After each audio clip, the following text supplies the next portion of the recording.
कानून की पासदारी होनी चाहिए। तो फिर मुझे आज एक बात बता दें, मैं एक तालिब इल्म के तौर पे मैं नहीं जानता, मैं कम इल्म हूं, मुझे ये कोई बताए कि क्या पाकिस्तान के अंदर अगर कोई दफाई अदारा मार्शल लॉ लगाता है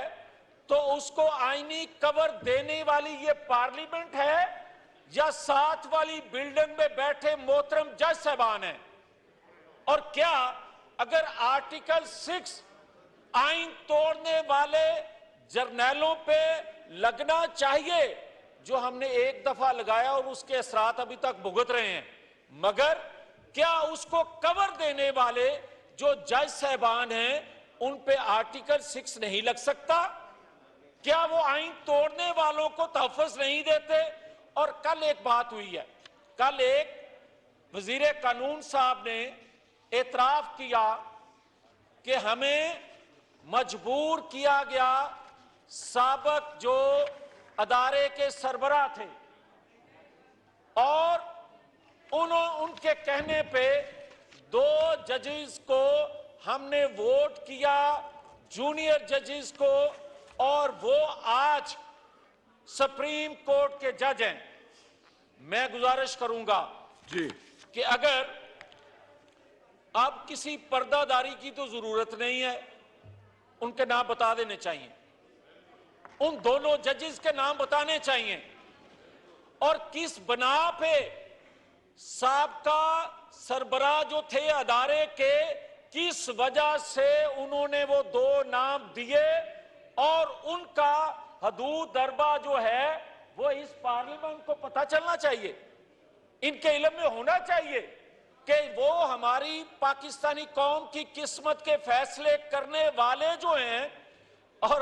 मैं एक जनाब स्पीकर आपकी खिदमत में यह भी अर्ज करना चाहता हूं, जस्टिस सजाद अली शाह का बड़ा जिक्र होता है। जस्टिस सजाद अली शाह वो साहब थे जिन्होंने 20 जूनियर जजों को अपॉइंट करने के लिए उस वक्त जोर डाला था, और खुद अपनी मुद्दत पूरी होने के करीब थे तो उन्होंने भी अपनी तारीख पैदाइश तब्दील करने के लिए, करवाने के लिए एड़ी चोटी का जोर लगाया था, और उससे जो इख्तलाफ बढ़े वो बढ़ते बढ़ते 58(2)B जो हथियार था एक ताकतवर के पास, उसको वो खत्म नहीं होने देना चाहते थे। उसके बाद भी कहा जाए कि जनाब उस अदारे के साथ टकराव, उस लड़ाई जो है वो मुस्लिम लीग ने की। तो मैं आखिर में एक गुजारिश करना चाहता हूं, मैं ये अर्ज करना चाहता हूं जनाब स्पीकर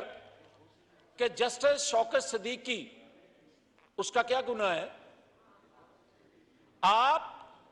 मोहतरम जस्टिस काजी फायज ईसा के खिलाफ जो पिछली हुकूमत ने रेफरेंस दायर किया था, जो कि बदनीति की बुनियाद पे था, वापस लिया गया, तो जस्टिस शौकत सिद्दीकी जो वफाकी वज़ीर मियां जावेद लतीफ़ कौमी असम्बली में इजहार ख्याल कर रहे थे। उन्होंने कहा कि हम इदारों का एहतराम करते हैं, हम अदलिया